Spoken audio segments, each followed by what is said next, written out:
皆さんこんにちは、データサイエンスビデオ講義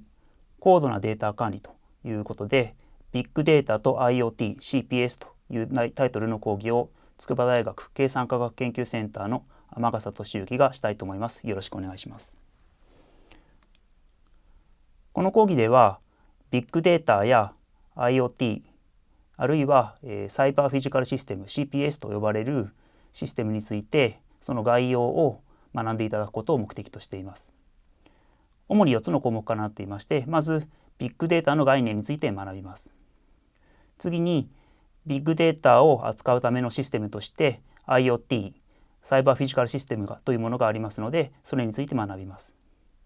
さらにその IoT やサイバーフィジカルシステムを支える情報システムについて学び、最後にビッグデータ活用の課題について学びます。では最初にビッグデータとはということで、ビッグデータについてその概念を説明していきたいと思います。皆さんビッグデータというのは聞いたことありますでしょうか。ビッグデータというのはどういうものかといいますと、一般的なコンピューターやソフトウェアでは処理することが困難なほど巨大なあるいは複雑なデータのことを指します。現在はそのようなビッグデータというものを活用するということが世界的に活発に行われています。ビッグデータと言いますけども、じゃあどれぐらい巨大なんでしょうか。例えばここの例は60秒間に生み出されるデータの数について最近の統計を示しています。皆さんがよく知っているツイッターですけども、1分間60秒間に36万ツイートのデータが生成されています。また、例えば YouTube のビデオ動画共有サイトでは72時間分のデータがアップロードされています。このように非常に巨大なデータが日夜生成され、コンピューター上に蓄積されています。もうちょっとグローバルな視点で見ますと、世界的なデジタルデータの量というのを推定している統計データがあります。これによりますと、2010年では1ゼッタバイトというのはどういう量かと言いますと、1ギガバイトの1兆倍、10の12乗倍のサイズになります。2010年の段階ではほぼ1ゼッタバイトのデータが世界中のデータの量として推定されていますが、それが10年後の2020年には40倍に膨れ上がると。この図は縦軸がデータ量、横軸は時間を示していますけども、このように急激な弧を描いて増加しているというそういう状況があります。このようにコンピューター上で扱われるデータというのは急速に増大しているわけです。で、このようなデータの増大、ビッグデータの出現というのは何で起こるのかということなんですけれども、一言キーワードを示すとデータ化というのが重要なキーワードになります。データ化というのは、その名の通りデータ化するということなんですけども、もうちょっと具体的に言いますと、実世界上にある情報をコンピューター上に取り込みまして、でそのコンピューター上で処理できるような形にして分析可能にするということをデータ化というふうに言っています。で、データ化によってこれまでコンピューター上で扱われなかったようなデータがどんどん取り込まれまして、それを分析することによってビッグデータが成り立っているということになります。で、そのようなデータ化を可能にした背景なんですけども、皆さん想像に難くないと思いますけども、まずはそのコンピューターの低価格化、センサーの低価格化、それから、小型化ですね、そういうものがあります。また、そのように小型なコンピューターで取り込まれたデータが高速なネットワーク、皆さん普段スマホとかを使っていると思いますけども、その従来に比べると最近のネットワークは非常に高速化しています。そのような高速なネットワークを通じてコンピューターで取得されたデータが世界中に流通していると。これによってビッグデータが扱われるようになっているわけです。で、例えばデータ化の例なんですけども、いくつか分かりやすい例を示しますと、例えばですね、気温や湿度なんていうのは従来はその部屋にかかっている温度計や湿度計でかかっていましたけども、それはコンピューター上には取り込まれてないですけども、最近はいろんなセンサーあるいはスマホなんかでも、測ることができますので、それをコンピューターに取り込んで、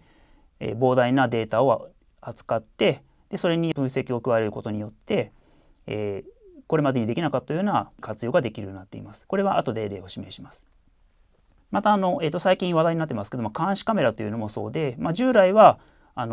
誰も気に留めていなかったような風景ですとか、例えば人の流れなんていうのを監視カメラで追うことによって、データ化して、例えば犯人の追跡ができるようになっていると、これは一つのデータ化の活用の例になります。また皆さんがお使いのスマートフォンには GPS と呼ばれる位置情報センサーというのがついています。これは衛星からの電波を受信して緯度経度を、推定することができる技術ですけども、これによってスマートフォンの位置情報というのが、リアルタイムに取得することができます。これも一つの大きなビッグデータの、活用例になります。またですね、例えばですね、皆さん普段ウェブブラウザを使ってウェブサイトを見ると思いますけども、そのウェブブラウジングをしていることも実はデータ化の対象になっています。これも後で紹介しますけども、ウェブブラウザでブラウジングしてリンクをクリックするということは、実はその皆さんの行動をコンピューター上で起こしていることでありますので、そのデータを取り込むことによって、いろいろなことができるようになっています。ということで、いくつかビッグデータの活用の事例をいくつか見ていきたいと思います。まず1つ目はですね、ビル等の、空調管理の例です。ビルにはさまざまな空調が、装備されていまして、結構エネルギー消費が大きいので、それを効率的に行うということが重要になっています。で、最近のそのセンサーですとかそのビッグデータを活用するということによって、例えばですねセンサーをビルのあらゆるところにつけてですね、詳細に温度や湿度を、測ります。そうすると、過度に、例えばエアコンが効きすぎているですとか、ここは効いていないということが分かりますので、それによって、空調を、最適化するわけです。例えば位置を変えてみたりですとか、空気の流れを調整することによって、ビル全体の空調の効率を上げることができます。それによって、コスト削減につながるというような取り組みが一つ例として挙げられます。で、2つ目のビッグデータ活用事例ですけども、これは、交通状況推定ということになります。ここでは Google マップスの例を示していますけども、その他の地図情報アプリなんかでも利用することができます。で、右の図のような地図情報アプリのメニューで、交通状況というところをクリックしますと、この例ですと例えば緑色の線と赤い線が出てきます。で、緑色の線は渋滞がなくスムースに車が流れていることを示していまして、で、赤い線はそこに渋滞が起こっていることを示しています。これはかなりリアルタイムに更新されていまして、ドライブなんかをするときに非常に有効なツールになっています。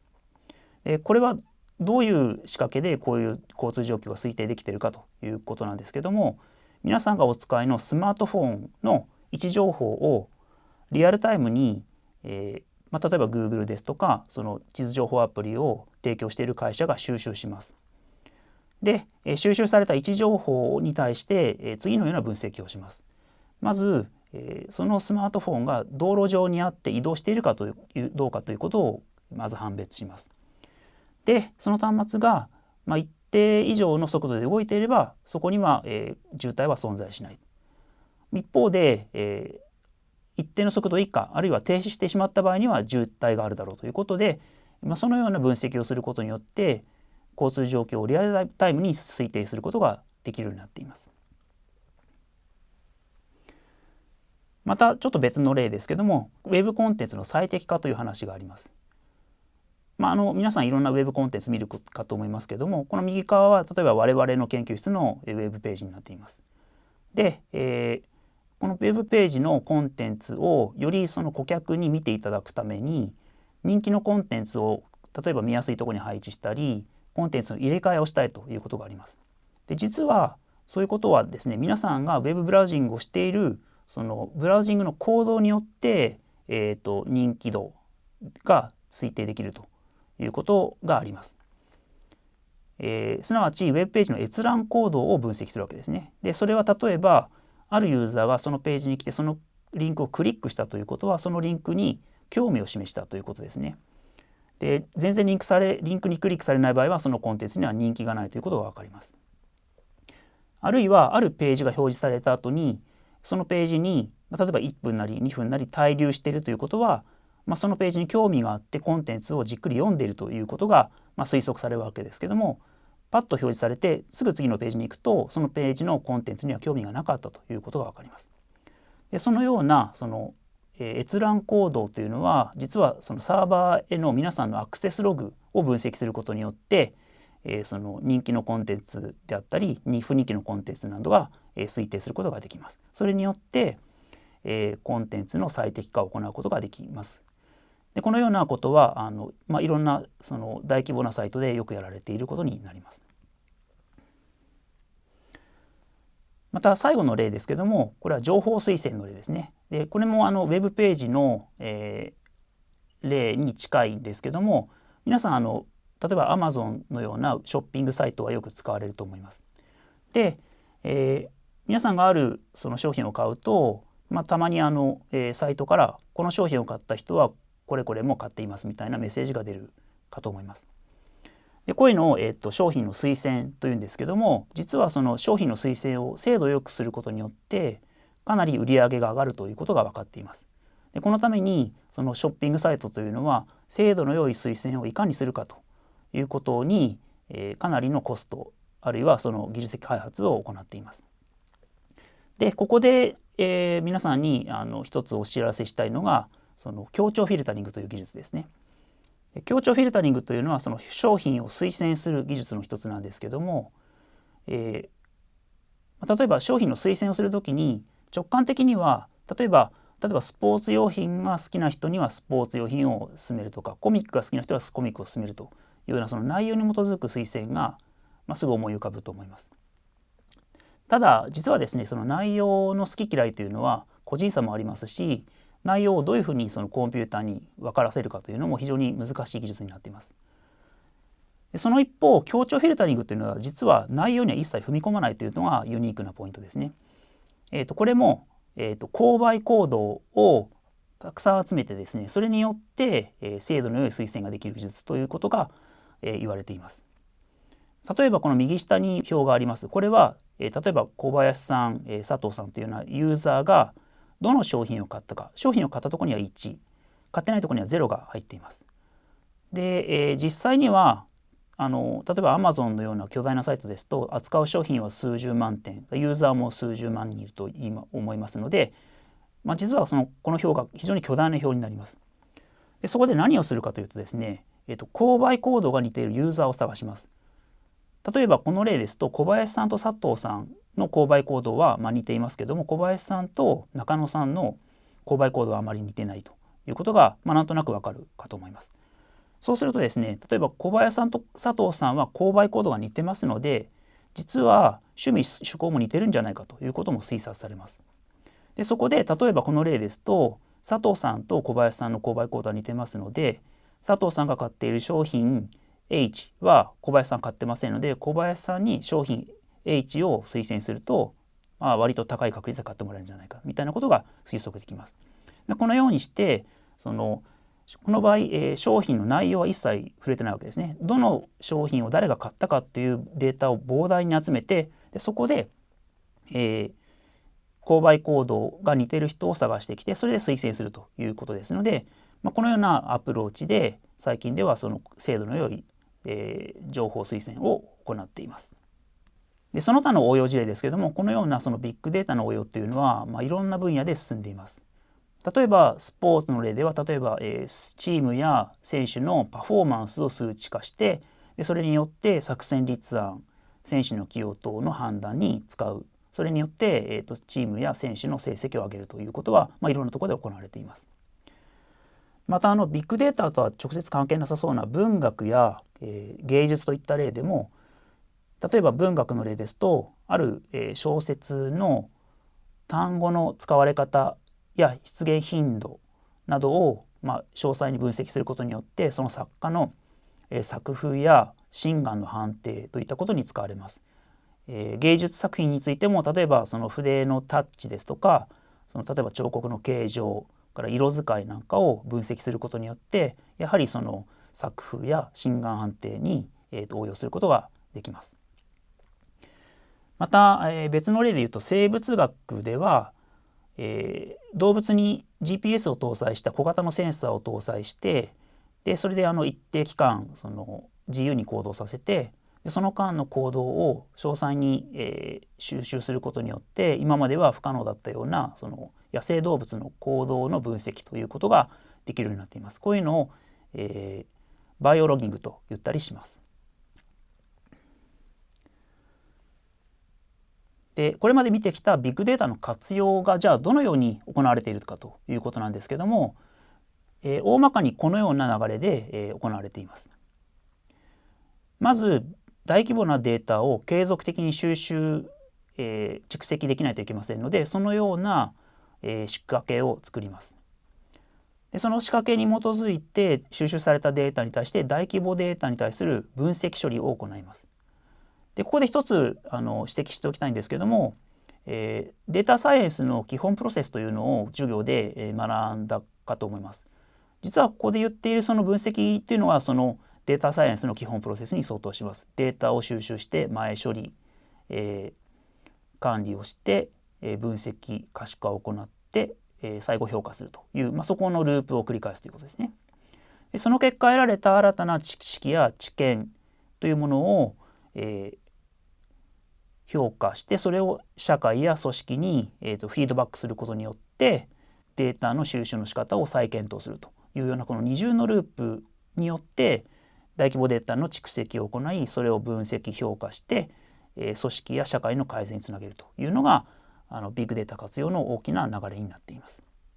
でここでビッグデータの、活用についてのまとめをしたいと思います。ビッグデータについては 5V というのがビッグデータの特徴だというふうに言われています。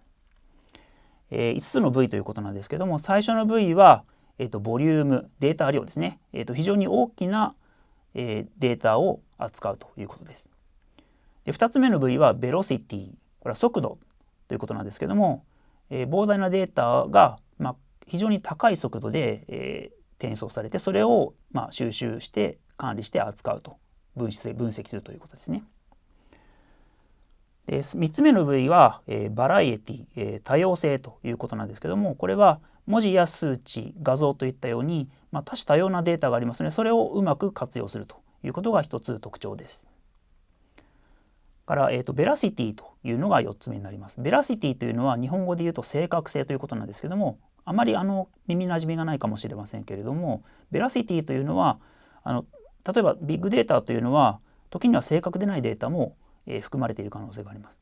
ただそのような不正確なものをも含むようなデータを膨大に集めることによって正確な分析を可能にするというのがビッグデータの一つの特徴ということです。で最後にバリューなんですけどもこれは価値ですね。で上で、述べたような4つの V を、行うことによって利用者に新たな価値を提供するというのがビッグデータの特徴ということになります。それでは次に、そのようなビッグデータを支える情報システムとして IoT あるいは、サイバーフィジカルシステム CPS というものがあります。それを、ここでは紹介していきたいと思います。まず IoT ですけどもこれは物のインターネットインターネット・オブ・シングスの略になります。でこれはどういうものかというと身の回りのあらゆるものに小型のセンサーと通信機器が、搭載されましてでインターネットを通じてデータが送受信されます。それによって、インターネットというのはこれまで人間が主に使うものだったわけですけども物同士のインターネットによって物同士が情報を交換すると、そのような、世界観そのような情報システムのことをインターネット・オブ・シングスというふうに言います。どれぐらい今後普及が見込まれるかということなんですけども、IoT デバイスの総数は例えば2020年には250億台になるんではないかというふうな、予想もされています。それぐらい皆さんの周りに普及しつつありますし今後さらに普及が見込まれるということです。で、そのようなその IoT なんですけども、それがどのような構成になっているかという、一般論を、ここで説明していきたいと思います。まず一番下の方からいきますけども、一番下のレイヤーにあるのが、デバイスですね。ここにあるのが例えばセンサーですとかスマートフォンといったものがこのデバイスにあたります。でこのレイヤーでは主にデータの収集から送信が行われます。で、デバイスが収集したデータはネットワークを通じて中継サーバーに送信されます。中継サーバーでは、まず IoT ゲートウェイという、専用の機器あるいはソフトウェアがありまして、これは何をするかというと、大量にあるデバイスからの通信を集めて、それをアプリケーション応用ごとのソフトウェアに渡します。で、この中継サーバーの役割なんですけども、一般にデバイスの数は非常に膨大ですので、デバイスからの通信内容を一旦中継サーバーで集約することによって、その後の処理をたやすくするというそういう、意味合いがあります。で中継サーバーで一旦集められたデータはさらにネットワークを通じて、ビッグデータ分析の、ところに送られます。ここでは、収集したデータ全体を集めてそれを管理します。またそれに対して、ビッグデータ分析をすることによって、最終的な目的のアプリケーションに、使われるようなデータを出力するというそういう流れになっています。でそのアプリケーションというのは皆さんのようなユーザーが使うということですね。で、ちょっと抽象的で分かりづらいかもしれませんけども、分かりやすい例で言うと、例えば先ほどのビルにおける空調管理の例を、元に示しますと、一番下のデバイスに相当するのが、各フロアとか各部屋に設置される、温度センサーというようなものになります。で、非常に膨大な数のセンサーが、設置される可能性があるわけですね。で、それを中継サーバーが集約します。中継サーバーは例えばですね、フロア単位ですとか、例えばビル単位で、センサーの情報を集約します。で中継サーバーで一旦集約されたデータは、例えば、その組織会社ですとか、例えばあるいはビル管理会社のサーバーに送信されることによって、そこで分析されて利用されるというそういうことになっています。で今までIoT を説明しましたけれども、ここで、その IoT をさらに進めたシステムとしてサイバーフィジカルシステムというのがありますので、それをご紹介します。ちょっと耳なじみがないかもしれませんけども、サイバーというのはいわゆる、計算機上の、ことを表します。でフィジカルというのは実世界ですね。それの意味なんですけども、実世界で起こっていることをセンサー等によって、モニタリング、把握します。でそれを、計算機上に、持っていくことによって計算機上でビッグデータ分析をして、フィジカル実世界の情報を分析します。で得られた結果を、さらに、実世界にフィードバックすることによって、獲得した情報や知見を活用して実世界を、さらに良くしようというそういうことを目的としたシステムになっています。ここではサイバーフィジカルシステムの一例としてですね、我々の、研究グループが携わった、実社会ビッグデータ利活用のためのデータ統合解析技術の研究開発という、研究プロジェクトで開発したシステムについて簡単にご紹介します。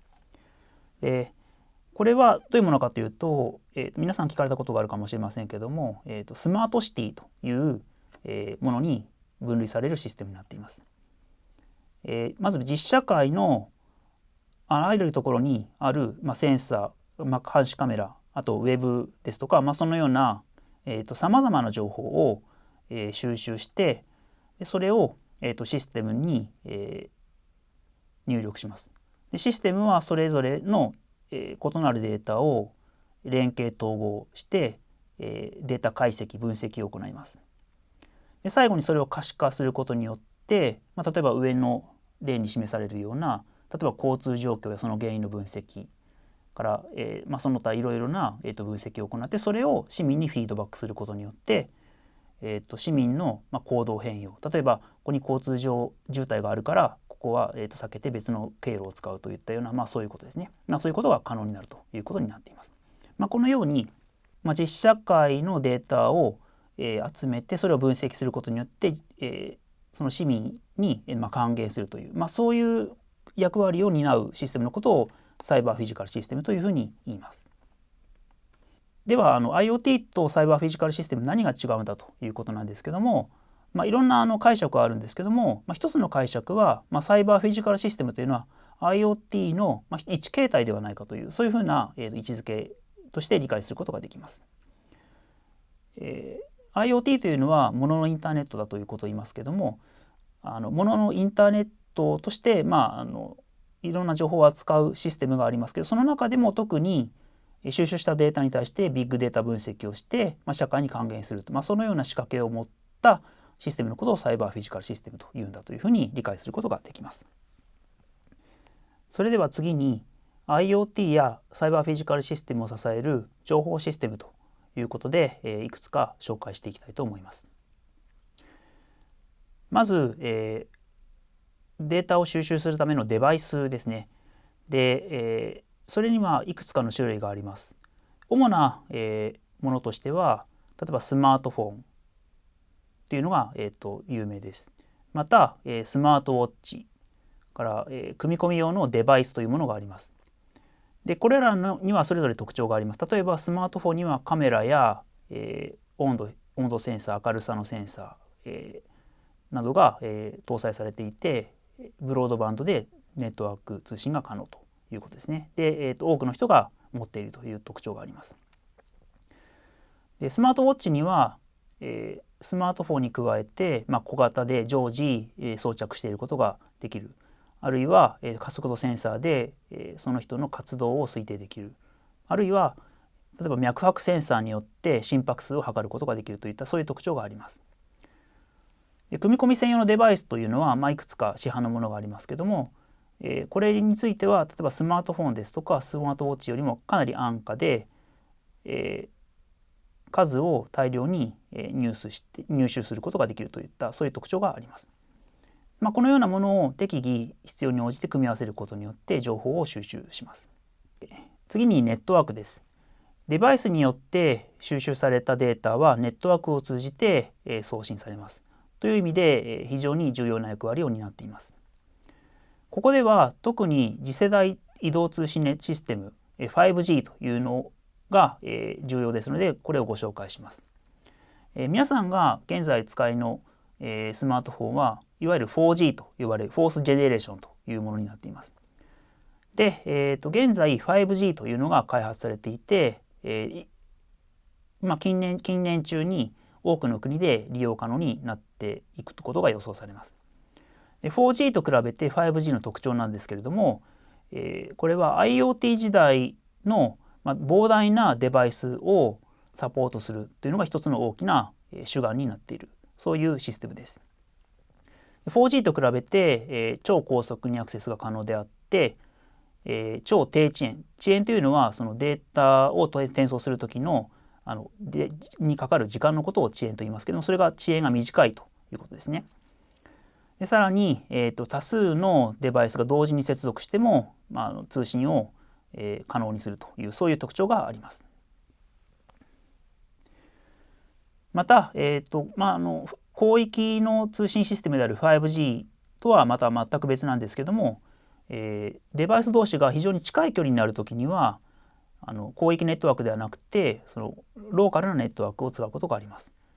例えばここでは Bluetooth を、示していますけども、 Bluetooth というのは近距離にあるときに非常に、低消費電力で、使うことができます。例えば Bluetooth ローエナジーという、そういう規格がありますけども、これはIoT のデバイスのようなその長時間活動するデバイスに対して非常に低コストで低消費電力の通信手段を提供するものになっています。で、デバイスで収集されるネットワークを通じて、やり取りされるデータは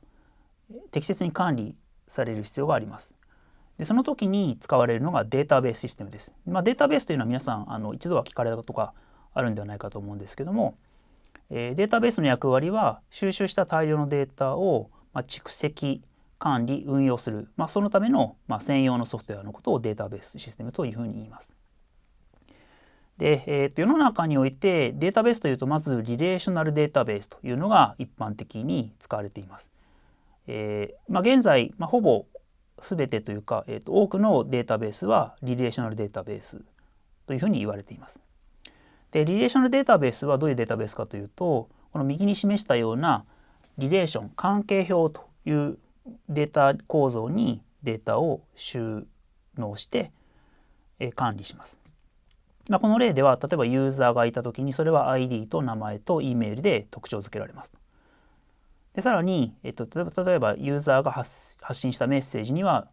どのユーザーがいつどのようなメッセージを発信したかということを表す、そういう情報が格納されているということですね。でこのように、表形式でデータを管理した上で、それを利用するときにはその下に示すような、SQL という問い合わせ言語を使います。この SQL 言語というのはそのデータベースの種類には依存せずに、汎用の言語になっていますので、SQL を使いさえすればさまざまな、データベースを使うことができるというのが一つ大きな利点になっています。また、データベースには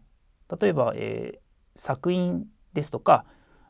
さまざまな、アクセスパスというものが備わっていまして、例えばメッセージというのは非常に膨大に投稿されるとすれば、その膨大に投稿されるメッセージに対して、高速に、例えばユーザー ID で検索したいですとか、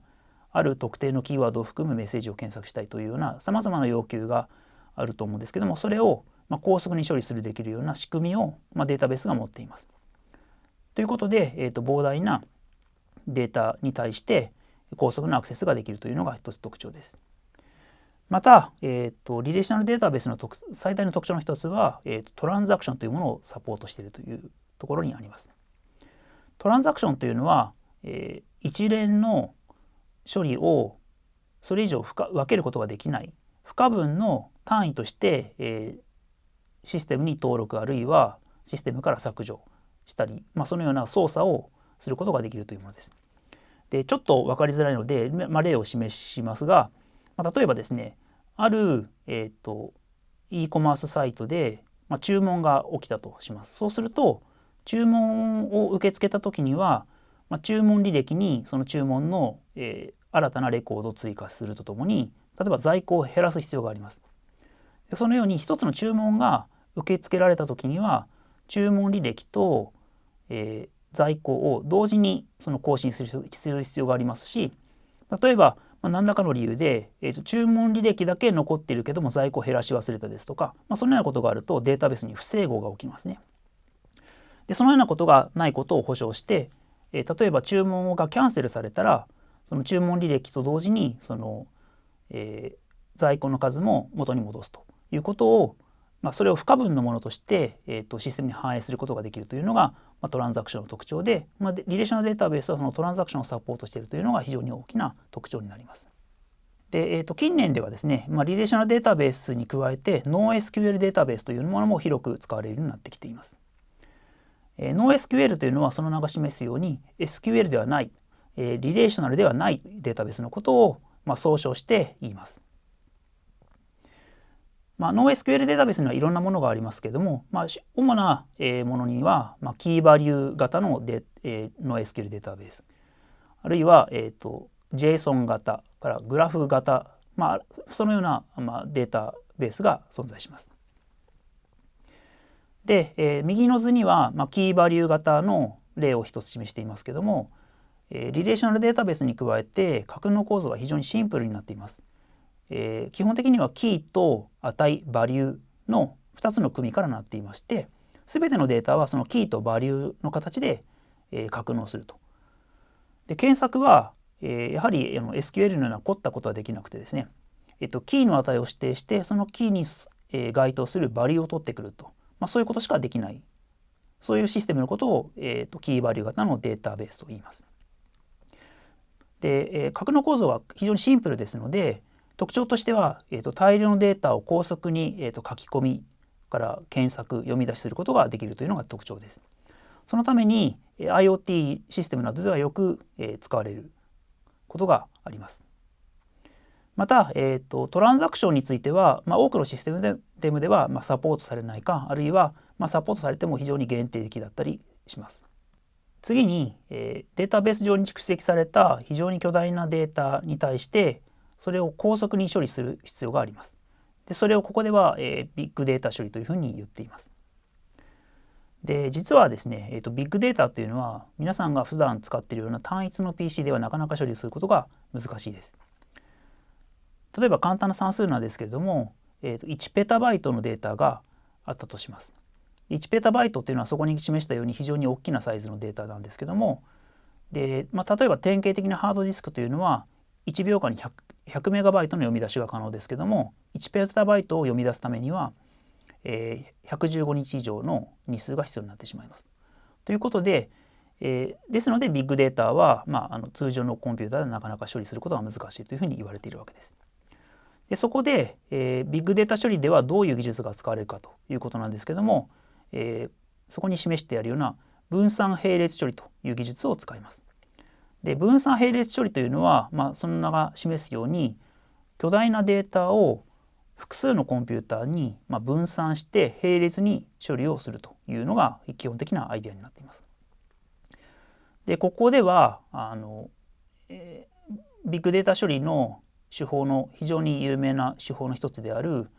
マップレデュースという技術の、概略を示しています。一番左側にあるのが、入力ですね。で、例えばここでは非常に巨大なテキストに対してそこにどのような単語がいくつずつ含まれているのかということをカウントしたいという、単純な例だと想定して、どういう処理が行われるかということを説明しています。まず、例えば、巨大な1ペタバイトのテキストがあったとします。でそれをまず、複数のコンピューターで処理できるように分割します。このように例えばこの場合は、3つのコンピューターがありますので、3つの、コンピューターで処理できるように、分割します。で一般的には非常に巨大なコンピューター、例えば数十台数百台、例えば数千台といった規模で、並列処理しますので、その数に応じて細かく、分割します。でそれぞれの、コンピューターではその自分が受け持つ分の、データに関して処理を行って、でそれをさらに次の、コンピュータープロセッサーに対して、送信します。で、それを受け取ったプロセッサーというのはそれをさらに、自分の担当分を処理することによって最終的な出力を得るということになっています。マップレデュースでは、そのマッパーと呼ばれる、プロセスが、受け取ったデータを別の形に変換します。ここでは、単語とその数1を出力します。で次にレデューサーというプロセスはその受け取ったデータを何個あるかというのをカウントして出力すると、それを並列に行うことによって高速にビッグデータ処理が可能になるというわけです。それでは最後にビッグデータ活用の課題ということについて説明したいと思います。ここではここに示す5つの課題を取り上げます。順に説明していきます。まずビッグデータ活用の最初の課題は特定の企業や組織がデータを占有してしまうということにあります。例えばGoogle ですとかApple、Facebook というのが非常に巨大な、ビッグデータの、分析を行っているというのは皆さんご存知だと思いますけども、そのような企業や組織は自分のところで集まったデータは自分のところでのみ、利用してそれをなかなか外に出そうとしないというのが問題だというふうに言われています。一方で、そのようなビッグデータというのは社会的に非常に貴重な情報資源だというふうな指摘もあります。そのような問題意識から2013年の G8 サミットにおいてオープンデータ憲章というものが採択されています。ここではその一部を抜粋していますけれども、ここでは何を述べているかというと、その我々が日々扱っているデータというのは人々にとって非常に貴重な情報資源であって、それを活用しないということは非常に大きな損失であるということを述べています。でそのような問題意識のもとに提案されているのがオープンデータです。オープンデータというのは、誰でも利用可能なデータのことを示しています。で、オープンデータには、その公開の仕方に従って5つのステップがあるというふうに言われています。この図はそれを示していますけども、まず一番最初のステップは、オープンライセンスでデータを公開するということです。例えばここでの例は、例えば、文章をスキャンして PDF で公開するというものを想定しています。そのようなデータは、誰でも利用可能ですから、情報資源としては非常に貴重なわけです。ただし、スキャンしたデータというのはなかなかその分析がしづらいという問題があります。そこで、次のステップが、機械処理可能なフォーマットで公開するということです。例えば、文章であれば、ドキュメント、マイクロソフトのドキュメントですね。数値データであれば、Excel の XLS ファイルというような、さらに、二次利用しやすいような形式で公開してくださいというものです。ただし、今申し上げましたように、その Word や XLS というのは、マイクロソフトの、Word や Excel に強く依存していますし、そのようなソフトを持っていない人には使えないわけです。そこで、誰でも使えるオープンなライセンスのフォーマットで公開するというのが次の3つ目のステップになります。例えば XLS ファイルの代わりに CSV というのはもうテキスト形式で誰でも使えますし、いろんなソフトが使えますので、かなり利便性が上がります。で、オープンデータではさらに、次のステップがありまして、オープンなライセンスのデータなんですけれども、RDF というそのオープンデータに、特化した、フォーマットがあります。その RDF 形式で公開すると、レベル4ですね。で、さらに RDF データというのは相互にリンクが可能になっていまして、相互にそのリンクを、持つようなデータを公開するということで、5つ目のステップがクリアされると。これがオープンデータとしては最高のレベルのデータというふうに、言われています。で、ここで、RDF 形式というのはどういうようなものかというのを簡単に、ご紹介します。RDF というのは、リソースデスクリプションフレームワーク、リソースを記述するためのフレームワークという名前が付けられています。これは、W3C、ワールドワイドウェブコンソーシアムというウェブに関する技術を、制定している団体によって策定された、汎用のデータ表現フォーマットになっています。その特徴としてはですね、あらゆるデータをこのようなグラフですね、これはいわゆる数学的なグラフで、グラフというのはこのような頂点と頂点の間を結ぶ、辺からなっています。で、この例では例えばボブという人は、モナ・リザに興味があるですとか、ボブは、アリスと友達であるということを表現していますが、このようにボブは、モナ・リザに興味があるという主語述語目的語からボブは、アリスと友達であるという主語述語目的語のように、その3つ組トリプルというも言いますけども、それの、集合体によってデータを表現します。でこれの、特徴の一つは、ありとあらゆる、データをフレキシブルに表現できるというそういう形式になっているということと、このリンクを別のデータセットに飛ばすことによって複数のデータセットをまたぐようなそのデータセット間のリンクを実現することができるということで、それによって知識の、活用を進めることができるというのが大きな特徴になっています。で、実際に、政府や自治体によってはその RDF 形式で、統計情報や書士情報、などを、公開している例が非常に増えてきていますし、今後も増えることが見込まれます。皆さんもぜひ活用してみてください。続きまして、2つ目のビッグデータ活用の課題なんですけども、蓄積や分析に要するコストが非常に大きいということが挙げられます。これまで見てきて分かるように、ビッグデータでは非常に膨大なデータを扱います。ですので、それを格納するためのストレージ、あるいはそれを分析するための多数のコンピュータが必要になります。そうすると、そのようなコンピュータのリソースを持っていないと、ビッグデータ分析ができないということになります。そのため、一部の企業や組織が、データを占有するということが問題のもう一つの、点として挙げられています。また、3つ目の点ですけども、ビッグデータを活用できる人材が不足しているということが挙げられます。ビッグデータ分析には